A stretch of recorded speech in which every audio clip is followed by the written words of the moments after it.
12 लाख रुपयांचं नवीन कार घ्यायची आहे आणि त्यासाठी कर्ज घ्यायला हवं की असलेले पैसे देऊन कार घ्यायला हवी, या प्रश्नांचं उत्तर आज आपण शोधणार आहोत. जर तुम्ही 12 लाख रुपयांचं कर्ज घेतलं तर तुम्हाला साधारणपणे 19,000 रुपयाचा हप्ता बसेल आणि पुढच्या 7 वर्षांसाठी म्हणजे तुमचा 7 वर्षांचा लोन टेन्युअर आहे तर 15,96,000 तुम्ही भरणार आहात 8.5% रेट ऑफ इंटरेस्टने. म्हणजे जवळपास 3,96,000 रुपये तुम्ही बँकेला एक्स्ट्रा देताय व्याज म्हणून, बरोबर ना? आता पुढे बघू.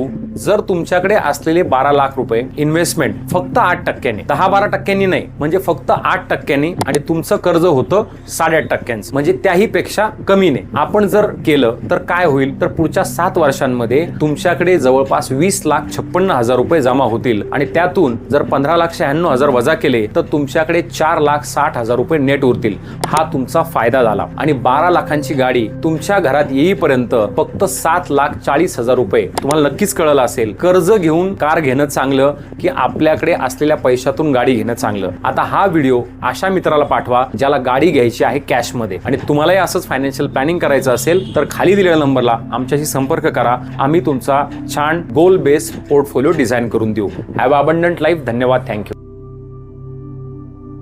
Mutual fund investments are subject to market risks. Read all scheme related documents carefully.